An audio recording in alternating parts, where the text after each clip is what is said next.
In a bustling city where everyone had a unique superpower, Detective Milo was born without one. He worked harder than anyone else, earning his badge through sheer dedication and intellect. The city, Starlight Haven, sparkled with citizens flaunting powers like flight, telepathy, and super speed. One day, news of a mysterious thief broke out, stealing priceless artifacts with no trace left behind. The only clue was a chilling signature, a single, black feather left at each crime scene. The mayor, in desperation, assigned Milo the case, despite whispers about his lack of abilities. Milo approached the case with skepticism, but accepted, determined to prove his worth. The first target was the Starlight Museum, where the Eye of Eternity, a red gemstone, was stolen. Security footage showed no one entering or exiting during the theft. Milo examined the museum, focusing on the feather left behind.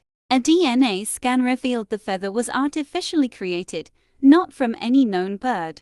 Suspicion grew that the thief had invisibility powers, making them impossible to detect. Milo enlisted the help of Iris, a telepathic detective known for her sharp intuition. Together, they interrogated witnesses from nearby areas but found no leads. Frustrated, Milo turned to his secret weapon, observation and deduction.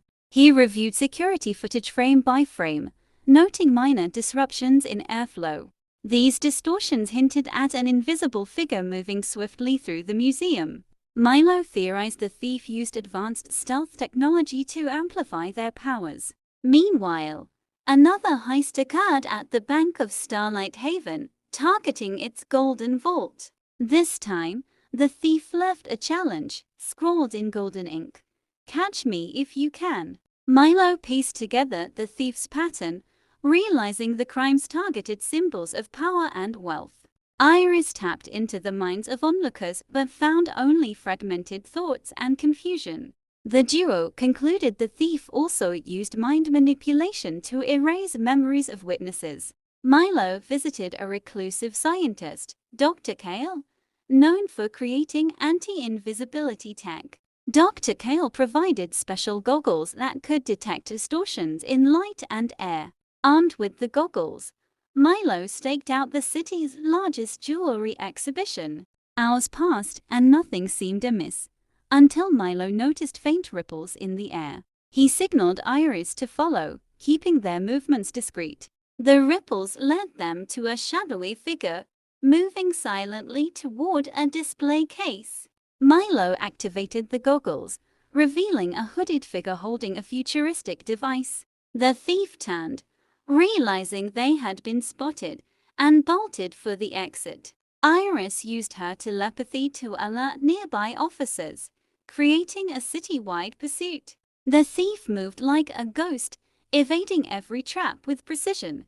Milo predicted their escape route, heading to the rooftop for a final confrontation. On the roof, the thief removed their hood, revealing a young woman with piercing silver eyes. She introduced herself as Selene, claiming to steal for justice, not greed. Selene explained the artifacts funded corrupt officials exploiting powerless citizens. Milo was torn between his duty and the morality of Selene's actions. Selene offered proof, documents exposing the mayor's involvement in illegal dealings. Iris confirmed the documents were authentic, leaving Milo in a moral quandary. Suddenly, officers arrived, demanding Selene's immediate surrender. Selene handed Milo the device that granted her invisibility, saying, "The truth is yours now." She leaped off the rooftop, vanishing into the night without a trace. Milo convinced the officers to stand down, claiming Selene had escaped. Back at the precinct, Milo presented the evidence to the chief of police. The mayor was arrested, and an investigation uncovered widespread corruption. Selene's thefts were reclassified as vigilantism, though her identity remained a mystery. Milo received a commendation for solving the case, Despite mixed feelings, Iris teased him, saying, "Looks like you don't need powers after all." Milo smiled, realizing his strength lay in his unwavering sense of justice. Weeks later, Milo received an anonymous package containing a black feather and a note. The note read, "Justice is a shared responsibility. Thank you for keeping it alive." Inside the package was a pendant shaped like the Eye of Eternity, now safely returned. Milo wore the pendant as a reminder of the blurred lines between right and wrong. Seleni's story became an urban legend, inspiring citizens to question authority. The city began to reform, prioritizing fairness and accountability over power. Milo continued his work, earning respect as the detective who didn't need powers. Rumors of Seleni's return spread, but no one could confirm her sightings. Iris joked that Selene might be watching Milo from the shadows. Milo replied, "If she is, I hope she sees the change she fought for." The city thrived, with its people more vigilant and united than ever. Milo's fame grew, but he remained humble, focusing on his duty. Selene's influence lingered, her actions sparking a movement of awareness. Milo often visited the rooftop, hoping for another encounter with Selene. He found solace in knowing he played a part in her mission for justice. Iris continued to assist Milo, their partnership stronger than ever. Together, they became a beacon of hope for powerless citizens. Starlight Haven embraced its flaws, striving for progress over perfection. Milo's lack of powers became a symbol of what determination could achieve. Selene's legacy lived on, her black feather an emblem of resistance. The Eye of Eternity was returned to the museum, with added security measures. Tourists flocked to see it, making it a symbol of resilience and justice. Milo often chuckled at the irony of being the city's most famous powerless hero. He began teaching young detectives, instilling values of integrity and hard work. Selene's device remained locked away, its technology never replicated. The mayor's trial became a landmark case, reshaping the city's legal system. Milo received letters from citizens, thanking him for his bravery. Selene's story inspired novels, films, and even street art across the city. Milo never revealed her identity, protecting her legacy. Iris often reminded him that Selene trusted him for a reason. Milo hoped one day Selene would step into the light, free of her past. Until then, he continued his work, knowing justice was an ongoing battle.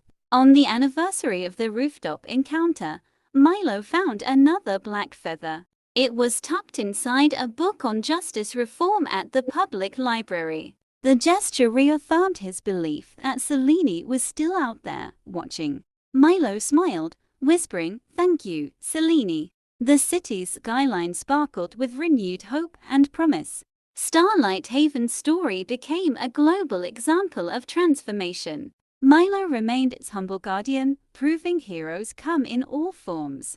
Selene's story remained untold, but her impact was undeniable. Together, they redefined what it meant to fight for justice. Milo's journey inspired others to see beyond powers and embrace purpose. Selene's mission reminded everyone that sometimes rules must be bent for right. Starlight Haven's future shone bright, with Milo as its guiding star. The city continued to evolve, learning from its past mistakes. Milo often reflected on how far they had come as a community. Selene's silhouette was occasionally spotted, a fleeting guardian of the night. Their paths might never cross again, but their story was forever intertwined. Milo found peace in knowing he had made a difference. The black feather remained on his desk, a symbol of unseen heroes everywhere.